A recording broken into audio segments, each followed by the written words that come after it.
How much of what you're doing now with helping people get sober and get off the streets do you think has to do with your relationship with your father? I don't think it has much to do with him. What do you think is important for somebody that's out there that's going to hear this podcast that may be struggling, they don't know where to go, what to do? Like, what would be a piece of advice that you would give them? You can be anything that you want in life.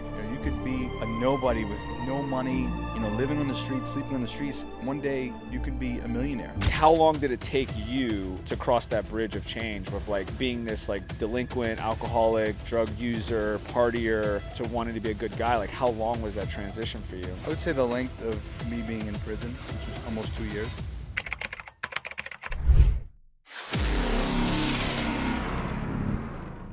Welcome back to the Ryan Zofay Experience. I want to give a special thanks to our sponsor, DSF Promos. They know that the right branded gift doesn't just promote a business, it creates connection. And that's exactly what we're doing today with my man Victor. The good boss is creating connection. Welcome to the show, my friend. Thank you. Appreciate it. Yeah, man. So you flew in today from Boston? Yes. All right. How long was that flight? Just under 3 hours. Okay. Yeah. That's not so bad. Is it cold in Boston right now? Not yet. It's getting there. Yeah. Yeah. I was just up in Philly, and it was, I think it was like mid-70s. And it was like, same there. Yeah, so that's like the perfect time for up northeast. Perfect. Yeah, man. Yeah. So, dude, get into what you've built, bro. You've built an incredible brand, and what I love about it is like the purpose and like the fulfillment and like what you're up to. Would you like to share a little bit about that? And Yeah. I've built a brand where I'm helping people get off the streets, people fighting addiction, just doing, random acts of kindness, just doing good is what I like to say. Yeah. Hence the good boss. Yeah. I started out by taking care of my employees. That's where I got the name. Sure. And then it just branched off to me helping homeless people.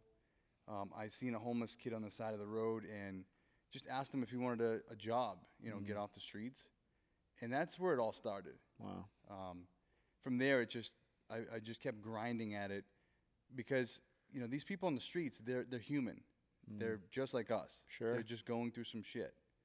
And I just found a way to help them and get them off the streets. And what drove you to make that decision? Because, there's millions of people seeing homeless people on the side of the road and they don't make a decision to like literally go out of their way to help. I mean, even me, like I've helped at times, but like not to this capacity. Like what really drove you to like want to have this level of impact? So number one, I wanted to see them come off the street and I really wanted to call their bluff, or this one person in particular. I wanted to see, like, is he really just there for money to get high? Sure. Or does he really want a job?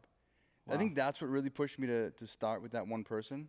Wow. And so then what happens? So you see the guy, you're like, all right, let's see if let me call this guy's bluff. Yeah. Let me see if he really wants this money for drugs, or does he really want to make a change in his life? Yeah. And what happened in that situation? So that one person never called me. So I think he just wanted money for drugs. Okay. And later on, I seen him. This was probably like a year down the road. Right. And he actually got clean. He reached out to me. So I guess, I knew that's all he was looking for at the time. Sure.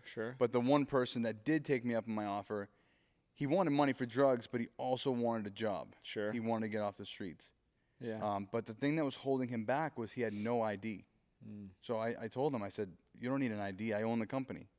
I didn't really care about it. right, I don't care about the consequences. I want to help this kid out. Right. Whatever it takes, I'll deal with, problems on my end. Sure. So that's what I did.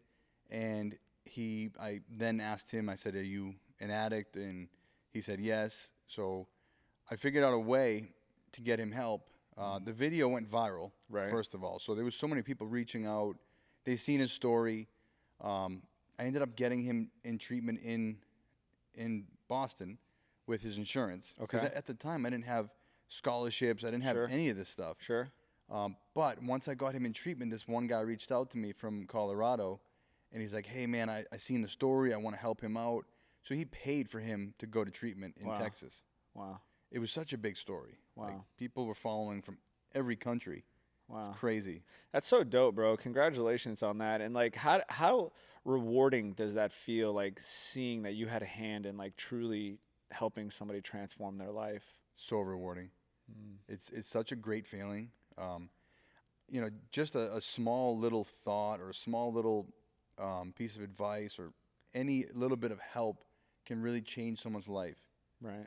And were you always like this? Like growing up, were you the type of kid that like always looked after people, or were you the one that like always would like shepherd like the people that were less fortunate? Like what like drove you to be like this? Like what happened to you in your childhood that created this?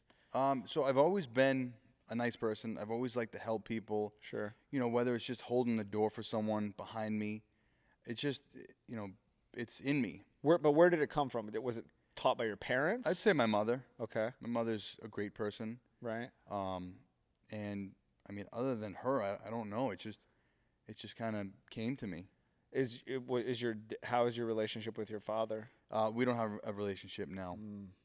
He actually lives in Florida. Oh, he does. Yeah, he's an alcoholic. Okay. I mean, he was a great dad up until one point, and he didn't really care about us. We tried to reconnect. It just didn't work. And how much of what you're doing now with helping people get sober and get off the streets do you think has to do with your relationship with your father? I don't think it has much to do with him. Okay. I think it has a lot to do with me going to prison. I think that just opened my eyes up and just realized that you have one chance on this earth, and I know there's people struggling. Sure. If I can help them, why not? Right. I didn't expect to do what I do now back then. Sure. I just wanted to help, that one person and a couple more after that, and then before I knew it, it blew up. Right. Like, blew up. That's so dope, bro. Yeah. And so what happened for you to find yourself in prison? I was selling drugs. Okay. I was a party animal, and I was out every night getting hotels, getting ounces of coke or whatever. Sure. Then I got into the pills. Wow. I grew up in the club Okay. scene. Okay. And I guess that's how it grew on me. Sure. I tried one thing and led to the other. I was functioning addict. Right. To the point where then it got to be too much. Sure. I was taking perk 30s, and it was just too much. Yeah, I mean, in the construction field itself, I mean, alcoholism and drug addiction is a well-known thing. I mean, I remember, growing up working for my father, most of the people that my dad worked with were doing some sort of drugs or alcohol or partying, or that was like, at the end of work, hard days of work, throw a beer back. You know? Is that kind of how it was? Kind of, yeah. Yeah. Yeah, after a long day of work, go out drinking, do a bunch of coke. Yeah. That was my thing. Yeah. And then it got into the perks.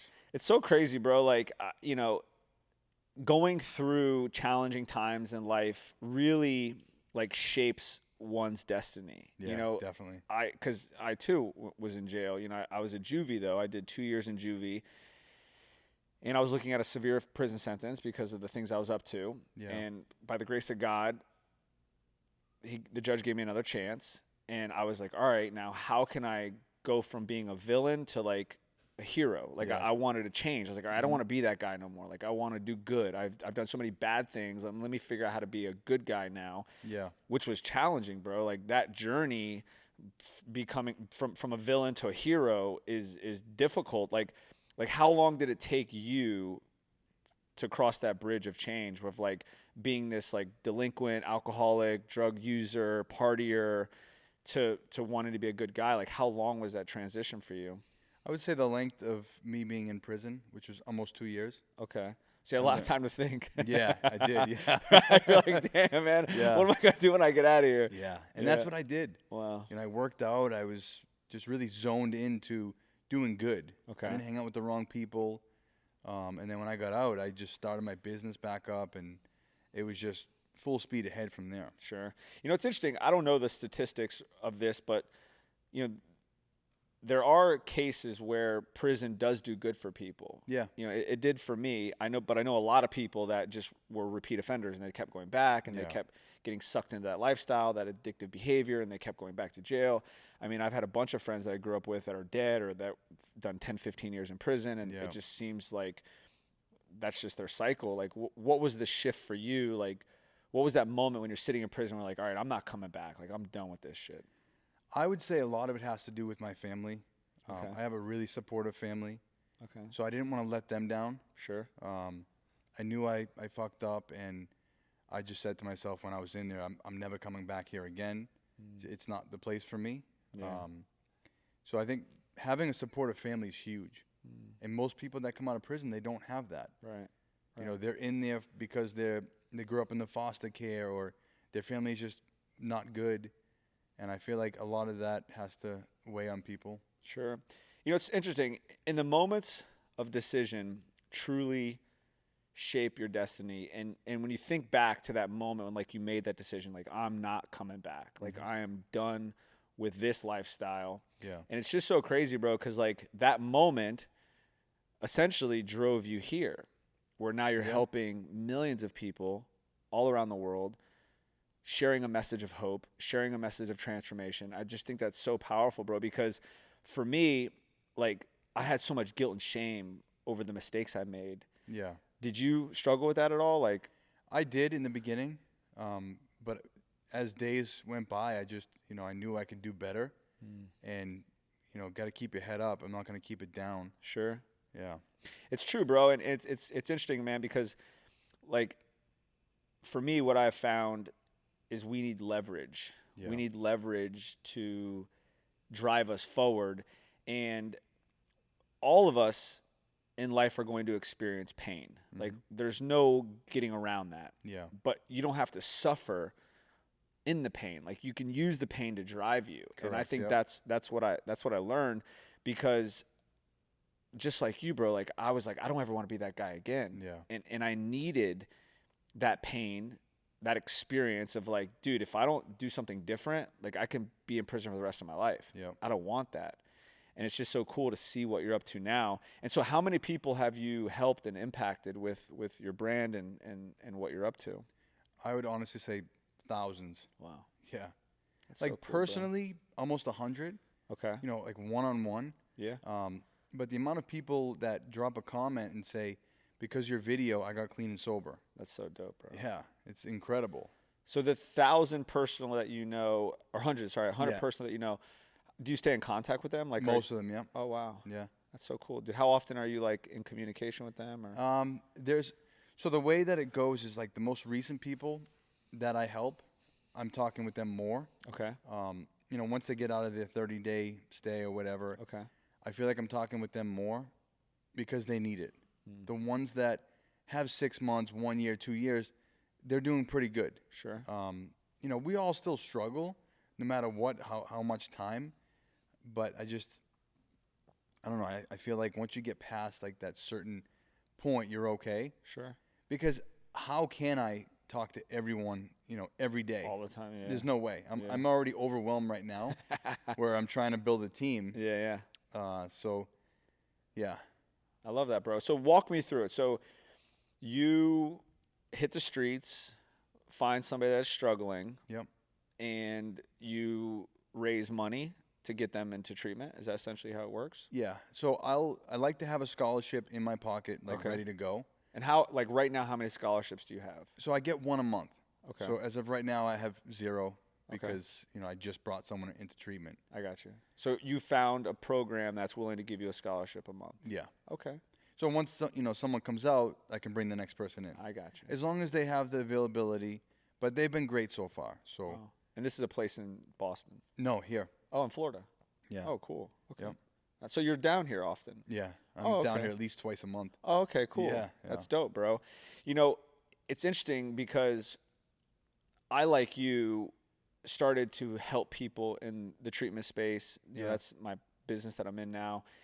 And then I started to recognize recovery and transformation is more than just treatment. Like, what's going to happen after the fact? That's right. Like 6 months down the road, a year down the road. Yeah. And then I started asking myself, like, what was the cause of them using drugs? Like, what were they escaping from? Like, why are they running from themselves, and why are they looking to medicate? And that's when I started to obsess, and I started to really start the coaching business and started speaking on stages, because I recognized when I address my core issues, the symptom of using changes, the symptom of acting out changes, the symptom of cheating or gambling or all the different things disappears once you solve that internal void. Mm-hmm. And so I just think it's so cool that you're faced with this next dilemma, is like, how can I help more people? How can I bring this community together to support each other? And so what was coming to me was have you thought about doing like a weekly group coaching call? Yes. So that is going to be on the app. Okay. So you're doing an app. Yeah, I didn't really tell you much Okay. about it. I was telling them. Sure. But I'm building an app that's Okay. going to bring everyone in the, recovery, anyone going through stuff. It's going to bring them all together, whether they're, they have a job, but they just can't make ends meet. They can't pay a bill, just people struggling. And then you have people that are wealthy that, can be on the app that can help people. Sure. And they can see who they help.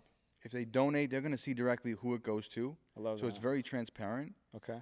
I want to have like a mentorship program on there, coaching program. Because when most people get out of prison or detox or rehab, whatever, they don't really know what to do unless they continue the steps or, follow what they should follow. Sure. And so that's what this app is going to do. Well, you mentioned it. I mean, you had a strong family supporting system. Yeah, and that was huge. Yeah, so I love what you're doing, because I think that's where most people fall short, is they have a disconnect with belonging or feeling a part of something. Mm-hmm. And so I think that's huge, dude. And so, like, where are you on the transition of like rolling out the app, and when is that expected to happen? So there's two parts to the app. The one side is for homeless people struggling, and then the other side is for like my followers, my viewers. Sure.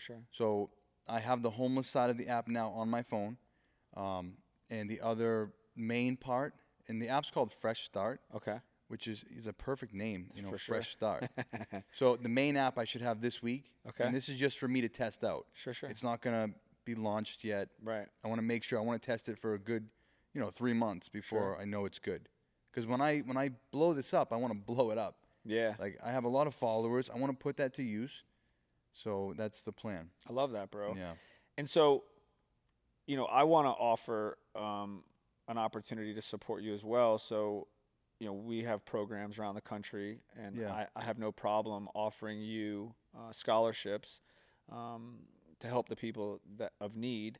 That's I think huge. it's so cool, bro. And it's funny because, like, I've done like a small version of what you're doing. I think I've maybe done like 6 or 7 like public interactions where I'm out there, like, bro, one time I dressed up as like a homeless person. Did I you? like rubbed dirt on my face. I like had rips in my shirt. I was like hanging on the side of Publix, and like people were like walk by, and I'm like, excuse me. I was like, can I have some food? Can I have some money? And then like the first person that was like willing to like, help me, I like gave him like $500 or something like that. That's cool. Yeah. So I've always wanted to do that. I've seen a couple guys on social media do it. Yeah. I just didn't really get around to it. Same thing with me, bro. Like, I had so much going on with like the business and like building this studio and like the coaching. I just didn't have a ton of time, dude. And like, and I feel like I'm getting to a place now where I'm going to start being able to like have more time to get out there and interact and get on the ground level with these people. Cause dude, it warms every single time I did it, bro. Like, I was literally in tears. It makes you feel good too. Dude, it's so addicting, bro. It's like, and then like right. It is. It's so addicting. Right, bro. It's like, what the heck, man? And so so that's just so cool, dude. So your family, you grew up in Boston. Yeah. Okay. Mm-hmm. And what was it like for you growing up with your family? Middle class family. My mother very supportive. I guess you can say I was a mama's boy. But I like to get in trouble, and once my parents got divorced, that's when I started to get away with things. Because my dad wasn't around. My dad he'd give me a nice smack. Sure. So, because he's from Portugal. Yeah. So he's old school. So once they split up, that's when I started to go the other way, I guess you could say. Yeah. But I was always a good person doing bad things. It's so crazy you said that, bro. Like, it's so crazy, bro, because like, even like thinking back when I was up to no good, in my mind, I felt like I was trying to do the right thing, even that I was up to no good. Yeah. It's so crazy you say that, bro. That's so cool. Yeah. Yeah, I had a crazy family dynamic too, bro. My parents split up, and I feel like that's when I started to get real unstable, and and I started to look for things to essentially stabilize me, right? Yeah. Like to feel normal or to feel safe and stuff. So I think that's so cool. So how long have you been out of prison? 2013. Okay. So Coming up on like 13 years, I guess. yeah, Okay. yeah, I have 13 years clean. So That's awesome, dude. yeah. Are you still going? Do you still go to meetings and stuff like that? No, so that's one thing I've never really done. Okay. I literally went to prison, got clean. I kicked in prison, didn't sleep for like 5 days because I never knew like what was gonna happen to me. Sure. I did a bunch of perks before I went in, Right. and then it hit me. It was pretty bad. Yeah. Um, The detox, the withdrawals. yeah, and the stuff. withdrawals, that was the worst. But when I came out, I think I had to go to meetings because I was on parole. Sure. But I really didn't get anything out of them. I said to myself in my mind, like, I'm not going to go back to that shit. Right. It's not worth it. Right. So that's what I did. You know, it's interesting. You hear that at times. You know, like Yeah. I've been to recovery. You know, this October I'll have 24 years of sobriety. Nice. And Good for yeah, you. I mean, for me, like I needed that stability. I needed that foundation, that support. But I've Everyone's met people. different. Yeah, for sure. And what I was gonna say is I've met people that like you essentially were scared straight. You know, we're like, all right, Yeah. that was enough. You know, like Mm-hmm. I had enough experience of this that I don't want to do it no more. Yeah. My brother is kind of like that. My brother's got like 14 years of sobriety, and he's similar to you. Like Mm-hmm. he was just like, I just don't want to do it anymore. Yeah. You just, you're done with it and that's it. Yeah, I love that. I mean, I can drink right now. Like, I can have a drink with my fiance or my family. Sure. I don't like it. I don't care for it. Right. But I can do it, and Sure. I'm fine. Yeah. So, I mean, some people say that I'm not in recovery, Right. but I'm clean off of hard drugs. That's my thing. I drank back then to just do everything together, Sure. but I never had a problem with alcohol. If that even makes sense. It does make sense, bro. I mean, listen, like I understand addiction and I understand like alcoholic behaviors and just Yeah. like the conversation you're having.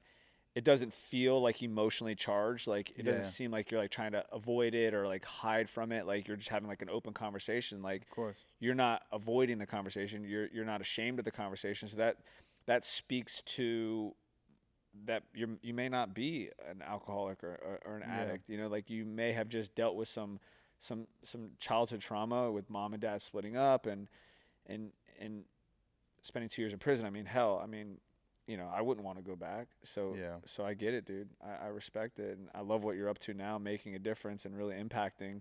So like, what's next for you? So continue to build a brand. You have the app. You want to impact. Do you have like a target, a number of people you want to help, or So once the app's built, I mean, I obviously want to continue helping thousands of people. sure, I want this app to be everywhere, eventually around the whole world Sure. someday. sure, My goal now is to get a bunch of scholarships, and basically, the treatment center, the detox, whatever, they can also get something out of this as well. okay, They can get advertisement on the app. If they're going to give a scholarship, one hand washes the other. sure, It's only fair. yeah, You for sure, know. Now the app's going to have like other people like myself out there called champions, or we don't really know the exact name yet, sure, but people helping people like I do, okay, because I can't help everyone. So let's say I have 10 people in every state doing what I do.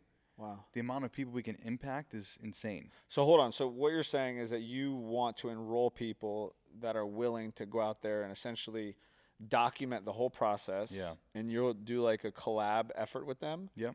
Wow. Okay. That's Have dope. mentors out there, even if they're not boots on the ground. Sure. Have a mentor that you can go on the app and just call them, Wow. talk to them. If you feel like you want to commit suicide, you want to go use. I know they have that stuff out there now, For sure. but if I can get all of it on this one app, it makes it easier for people. 100%. And bro, you've built the brand. So, you know, Yeah. it's not the best product that wins. It's the best known product. That's right. You've clearly done a good I've job. proven it. I've been through some stuff. Sure, In the sure. beginning, I was accused of stealing money from the nonprofit Wow. that I started because Jesus. I had this one partner who had a bad reputation, and I let him in. Wow. So I got taken down as well, but Jesus. I got right through it. I'm not going to stop what I'm doing. And that's how I know that your heart's in the right place, because I didn't stop. I Yeah. keep going. I love that, dude. Yeah. That's so cool, bro. So like if I wanted to get out there in the streets and help and interact with people, Yeah. and document it, you'd be down to collab with me on something Oh, like that? definitely. That's Yeah, pretty cool, definitely. bro. So We'll like get you on the app and talk about leverage, right? So now it's like I have to. It's like I have no excuse, bro. Like you're sitting in Yeah. front of me, like because I've been talking about it, and like you could talk to my producer. You know, I've gone back and forth with like I got to get back out there. I got to make a commitment to it. Yeah. So all right, so I'll commit to you. I'll do it. Okay. And then I'm down to help with some scholarships. And then also, you know, we do coaching, and we also That's have great. a non-for-profit called We Level Up Academy. Okay. And I'm proud to say that this Wednesday we're going to be doing a segment, a coaching seminar at the Police Athletic League in Hollywood. That's And awesome. then this Saturday we have about 25 kids going to come to the studio that live in the orphanage, and so we're going to Yeah. help them and really teach them skills and help them build their confidence and express their emotions so they can work through the traumas and the stuff that they've been through. That's awesome. Yeah, dude. I love it. So yeah, bro, it's really cool. I'm grateful that you're here. I'm grateful that you're allowing me into your world and to support. And what are some of the things that you feel like you need help with right now in your business and the season that you're in? You're not talking about my business back home. You're No, talking about like this. this like impact mission that you're on. So scholarships is huge. Okay. So like I really appreciate that Yeah, very for much. sure, for That's sure. it's hard to get that. Yeah. Especially, a lot of facilities they're nervous on who they work with. So Right. like you having me here means a lot to me. Sure. Obviously there's people out there that believe I'm doing this for clout, fame, and I don't really like to think about that. Sure. But it does happen. It comes with it though. Yeah, it does. Dude, like I speak on stage. I've spoken Yeah. in front of 10,000 people. That comes with fame. Yeah. Like people are going to be like, "Hey, that guy's up to something." But Yeah. what I learned, and I'll give you this: trust the tongue in somebody's shoe, not the tongue in somebody's mouth. That's right. And so you're walking the walk. Yeah. And so there's going to be naysayers out there. There's going to be people that are going to judge you. They're going to criticize course. you. And you know what you're up to. You know where your heart is. And the fact that you're impacting thousands of people, millions of people are seeing it. People proof. are exactly Yeah. like proof is in the pudding. So I respect you for continuing to forge forward. Thank you. Yeah, bro. And people don't really know exactly what I go through. Like bringing the kid today to treatment Right. on the airplane, people were looking at him. He's jonesing. He's kicking his legs. He's kicking the seat in front of him. I have to act like the dad, like he's my kid. Sure. Tap him, say, hey, stop. Then I had to move him.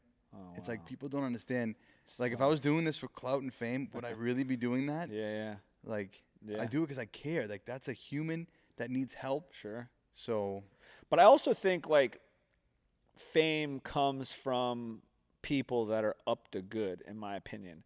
I Yeah. feel like eyeballs are looking at you because you're being attractive. Yeah. Something you're doing is creating this energetic field around you where everybody's like, what is going on with that guy? Like he Yeah. clearly has some gift or some artistic talent that they're paying attention to. That's right. And that's what comes with it. And you're doing it, bro. You're practicing. You're walking the walk. You're demonstrating what it looks like to be the example of change. Yeah. And to do good. Yeah, it's not easy, bro. Yeah. It's not easy. And even if you wanted to create fame behind it and you were excited about it, you should be proud of that, bro. Yeah, I guess you're right. Yeah, be proud of that, dude. It's not easy, bro. It's not No, easy it's to do not. what you did. And bro, building fame based on like impact, I think Yeah. is huge.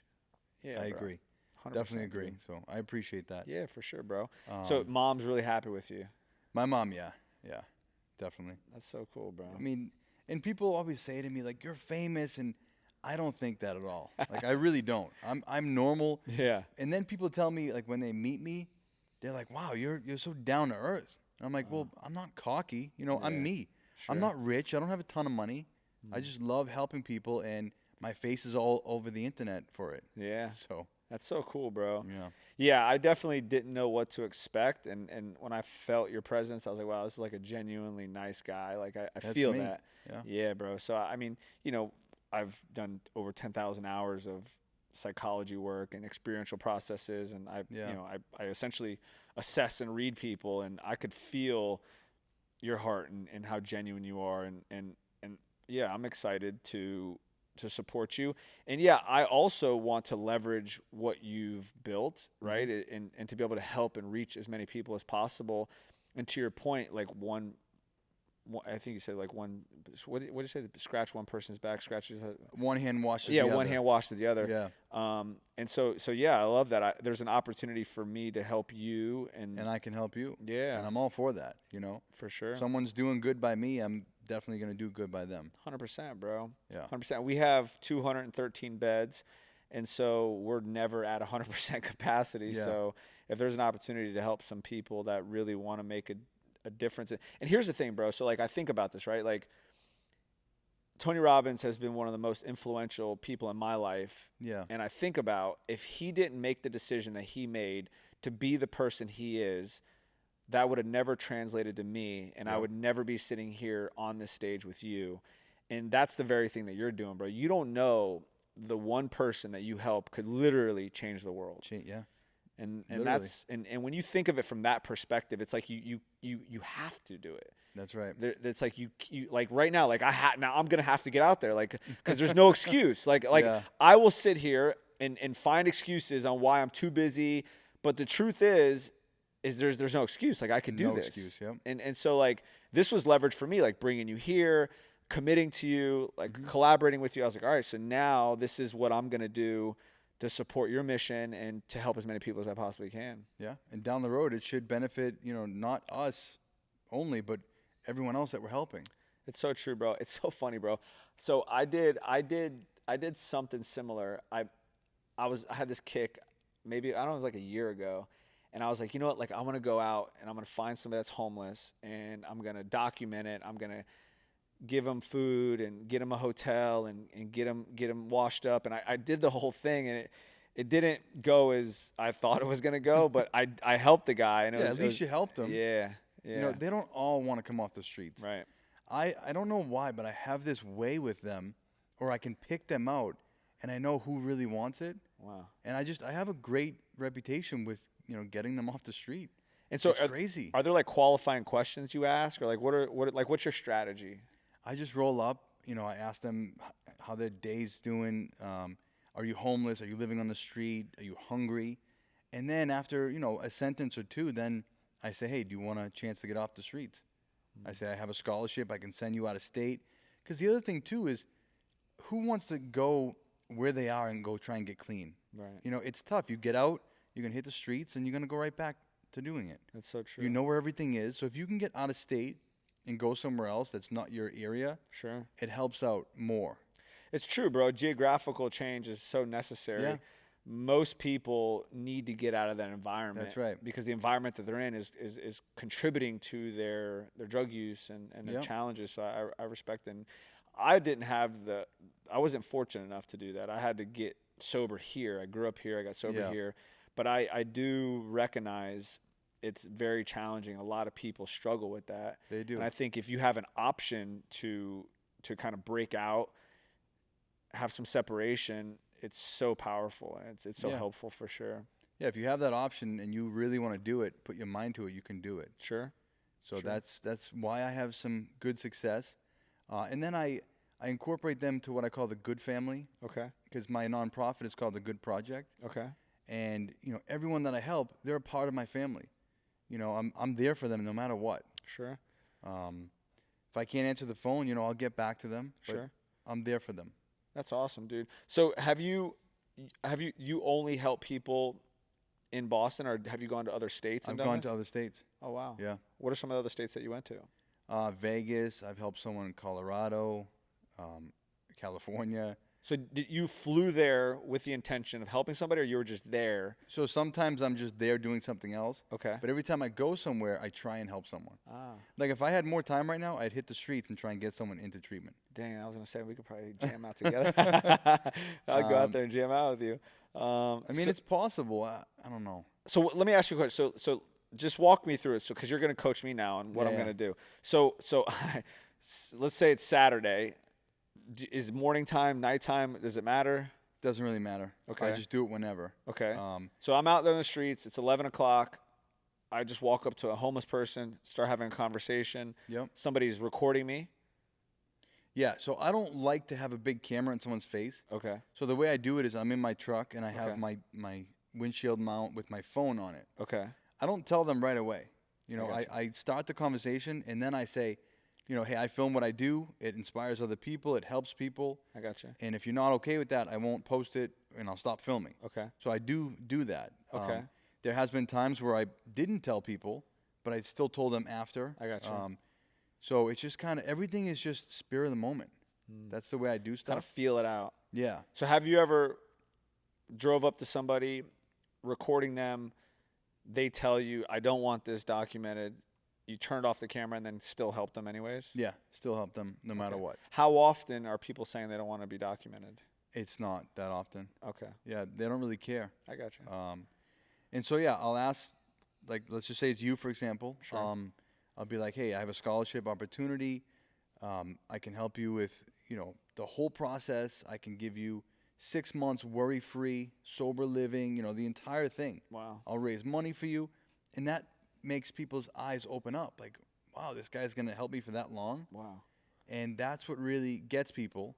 And that's what I really do. Like, I don't lie to them. Sure, sure. Some people I've helped longer. Ryan, I've helped him. He relapsed 3 times.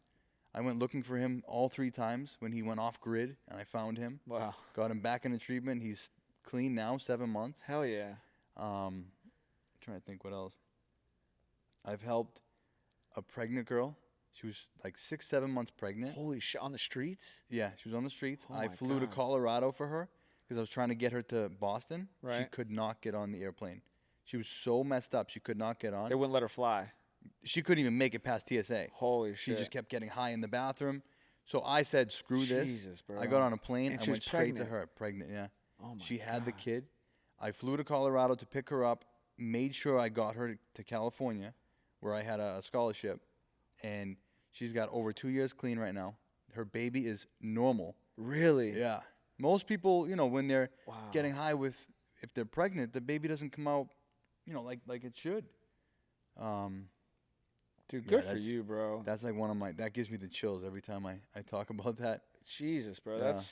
That's Saving 2 lives at once. That's so powerful, bro. Yeah. Wow. Good for you, dude. Yeah, man. I get the good boss. I get it. You should definitely expand on that. Yeah. Oh man. That's wow, bro. The level of impact that you are doing here in the world is just unbelievable, man. And so so the pregnant woman is one, the Yeah. guy Ryan.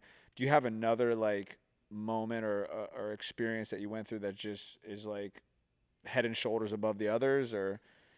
I mean, I do. I just, like right now I can't think of it. That's okay. But there's a couple that have just been like, wow. And everyone that I help, you know, I don't only help them. Like, I bring their family into their life. So you get their numbers of the families and bring. Oh or wow. if I don't, they'll reach out to me because they've seen their kid viral on TikTok. Wow. And they're like, oh my God, I haven't seen my kid in 5 years. Holy crap. Like the kid Tay from Vegas. Like, that was one right there. His family reached out and they were like, thank you so much. They were crying on the phone. That's Now they're so wild, connected. bro. His kids are in his life now. They weren't in his life for 5 years. Good for you, bro. Yeah, it's really cool. That is I wild. love So it. you literally helped somebody, posted them, the family saw it, and then reached out to you. Yeah, and Tay, for example, I flew his family to go see him with the Wow. money raised from the GoFundMe. That's 'Cause so it's his dope, money, bro. really. Yeah, yeah. I flew them to him. They had a great time together. I met them. Wow. It was awesome. This is powerful, bro. The more I hear it, just really inspires me to. So, and how long have you been doing this for? I think 3.5 years. Okay. Yeah. And you're not stopping. No, hell no. I'm only going harder and stronger. I love that. Seriously. I love that. And so you said you want to help, you want to build a team. What exactly would those team members be doing? Like, what is like a position you'd be looking for, like a role that you're looking for? So if someone reaches out, you know, I need like an admin or a call center, Okay. something like that, which Sure. you have. Yeah. And I just want to be able to place people if I can't directly help them. Because I'm at the point now where I'm getting a ton of emails. Sure. And it's not a bunch of people that have insurance. You know, it's people that have nothing. Yeah. And they see my success with other homeless people. So that's why they reach out to me. Wow. And, you know, I can't help them all. So it's sad. I have a bunch of emails that I can't even, sometimes I don't even respond back to because I can't. It's too Wow. much. That's crazy. So wow, yeah. So there's a lot. There's a lot of people that need help, and then there's not a lot of places to help them. Yeah, I need more scholarships. I need more people like myself that actually care and they Sure. can devote time. Sure. Like if there was one person in the area that could help 10 people and be okay with that, Sure. that's great. Sure. Sure. Or just helping one person, that's what I need. Sure. Yeah. I mean, so, after the podcast, we could definitely figure out how I can be more supportive, because I'm sure one of the things that I'm grateful for, with the organization that we've built, is just the hearts of everybody and their commitment to want to make a difference in the world, and, launching the non-for-profit and, Yeah. and really, giving back and having that arm to serve others. And so I think it'd be really cool, because I also have, a bunch of people in the coaching program that would love to help, and I think that there's some opportunities there as well. So Yeah. I'm really excited to expand on that stuff. Wow. So you're married? I have a fiance. Fiance? Okay. Yeah, we have 2 kids together. Okay. We How old are just- your kids? 9 and 6. Okay. Yeah, we don't really care about the whole marriage thing Yeah. because we're fine the way we are. Yeah. So It's so true, bro. I think, I don't know the statistics today, but so many people get divorced anyways. If So you have many. something good, just keep it going. my parents got divorced. Her parents. Yeah. We just went to a wedding this past weekend, and it's crazy. Like most people don't know about this, but we go to a wedding, me and my fiance. The second we come back, I see my kids for literally 45 minutes. I go straight to Boston to get this kid and take him off the streets. Wow. So, it's just stuff that people don't see. Yeah. I Behind don't the document scenes. everything. Yeah. Like how? Yeah. So to your point, it's like if people really knew like how much sacrifice Yeah. you're making. I mean, you're essentially leaving your family to go out and make a difference and help. That's right. And I'm just curious, like, what do your kids tell you about this stuff? I have to assume they're proud of you. They are. They're definitely proud of me. They're still kind of young, so like when I tell them I'm flying to Florida, they get upset. Oh. But they do understand. Like when I say Daddy's gonna go help someone and bring him to the hospital, they know that I help the homeless. Wow. Their teachers in school see my videos, Wow. so like they all know. That's so cool, dude. And my kids are definitely. I can see that the way that they're getting brought up, like they're respectful and they love to help people. Wow. So I think they get it from me. Good for you, bro. It's so cool. Yeah. So, have you ever brought your kids? I know they're young, but I mean, have you ever like exposed them to this? Or Yeah. Wow. Yep. I don't really bring them like in the heart of it. Sure. But if I'm passing people and they're holding a sign, my kids are sometimes with me Oh wow. and they see me do it. Isn't that crazy, bro? Like tough times create strong people, right? That's right. You went through some challenging times growing up, and now you're out there making a difference, impacting the world, Yep. and your kids are getting a direct impact of that. And there's this thing that Ed Milet talks about, a transitional character, the one that steps up for the family, the one that goes out there and makes the difference, breaks generational trauma. Yeah. And that's you. That's what you decided. Like just walk me back when you actually had that moment where you're like, I'm going to be the one. I'm going to be the one to make a difference. I'm not going to be the one to teach my kids this. Like, I want to be that transitional character. I think maybe my dad has a little, play in that. Okay. Because he kind of left us. Like, I'll never do what he did. I'll never leave my kids, no matter what. Wow. I know they're both girls. It's going to be tough when they Sure. start dating. Oh, yeah. But I'm going to be respectful. And the way I'm bringing them up, they're watching me and the things that I do. I'm just hoping that they make the right decision. Sure. We all make stupid decisions, Yeah. but you got to learn from it. And so maybe they can learn from my stuff. They know I went to prison. Yeah. That's so cool, bro. Like, really just being the example. I think that's the thing. And I think what you said is important, is just like being the example and giving them their space Yeah. to make their own mistakes and not have judgment around it. I think that's really right. cool, because, based on how I feel with what you just said, it's like you have a lot of compassion for people, and you have to, if you're out there, because I have to assume not everybody is nice to you, like No. the people that you're helping out there. Like, have you ever had situations where people are like upset and they're yelling at you, or Oh, yeah. disruptive, or Yep. have It's anybody ever definitely tried to happened. harm you? No, there was this one kid. I thought he was going to pull a knife out or something. He was just asking me for, I think, $2. Okay. And I wasn't giving it to him until he gave me the exact answer. I said, what do you need the money for? He's like, I just need socks, bro. And I'm like, bro, you're not going to get socks for $2. So I kept going back and forth with him Sure. until he told me it was for drugs. I think he was pissed off. And I think I ended up giving him the money after just because he was honest with me. Sure. So I wanted to bring that honesty out of him. Yeah. I don't want to, because everyone in addiction, they lie, you know? It's just what we do, you know? Sure. When I was in my addiction, I lied too. Sure. Yeah. So, and it's so true, bro, because the first principle behind the first step is honesty. That's know, right. You have to be honest with yourself. You have to be honest, and first yourself. I mean, because if you can't be honest with yourself, there's no way you can be honest with other people. Yep. And so I think even in the midst of like helping somebody, even though you know they're up to no good, you're still teaching principle. That's right. And I think that's just so cool, man. That just speaks to your character. And so what do you think is important for somebody that's out there that's going to hear this podcast that may be struggling, they don't know where to go, what to do? Like, what would be a piece of advice that you would give them? I know that people are scared to reach out. That's one of the biggest things. I would say find a way to let it out and reach out to someone, because there is help out there. And if you get that help from someone and you're just not feeling it, go to someone else. You know, just find Don't give other. up. Yeah, don't give up. Never give up, because you can do it. You can be anything that you want in life. You know, you could be a nobody with no money, you know, living on the streets, sleeping on the streets. One day you could be a millionaire. Wow. As long as you put your mind to it and just never give up, and don't let other people bring you down.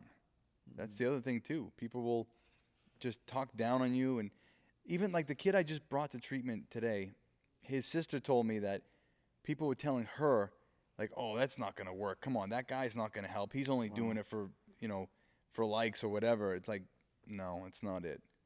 This kid wants it and he's going. Like, be positive for him. Sure. Was there ever a time when people that would talk negatively to what you were doing, like, really affect you personally? Or I think when that whole ordeal went down with, you know, way back then when I had the partner, yeah.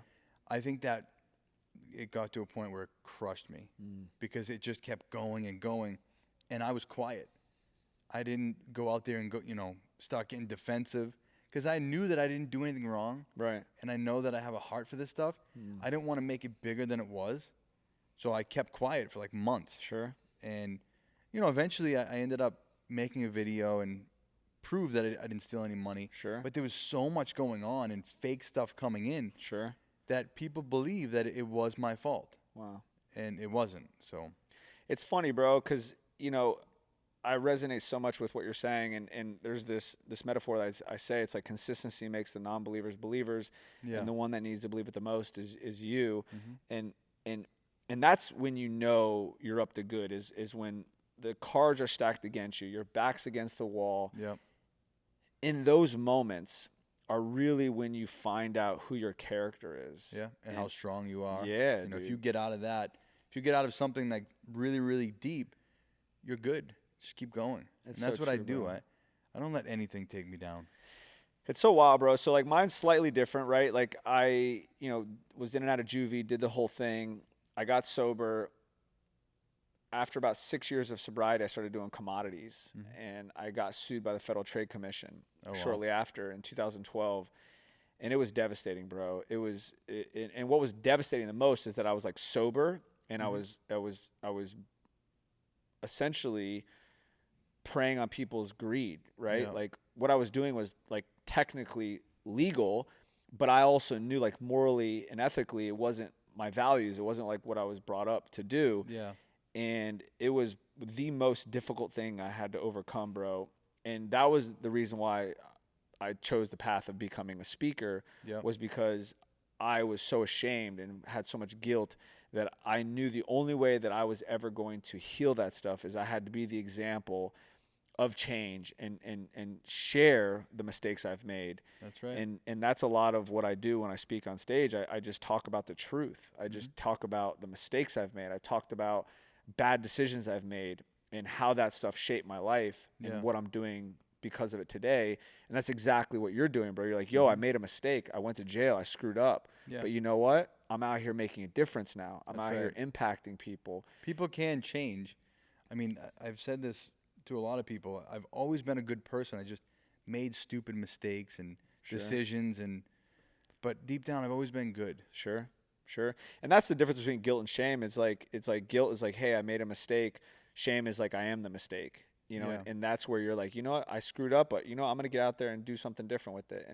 And I resonate with that, bro. So, dude, thank you so much, bro. Where can people find you? Victor the Good Boss across all platforms. Yeah, it's all the same. And so if anybody needs help, reach out to my guy. He's building a team, so it may take a little bit, but his heart's in the right place. I'm excited now because I'm now called to step up. I got to get out there in the streets. I'm gonna do it, and we're I'm gonna also do it together. Yeah, I'm in, bro. I'm in, dude, and I'm gonna support you on the scholarships. So that's really awesome. That dude. means a lot. Yeah, for sure, bro. I'm glad I could help, man. I'm glad you flew down here. I'm glad we're connecting now, dude. And yeah, me too. Thank you for having me. Yeah, for sure, bro. Thank you so much, guys. Check him out. The Good Boss, incredible dude. Thank you, Victor. Love you, brother. Thank you. Appreciate it. Yeah.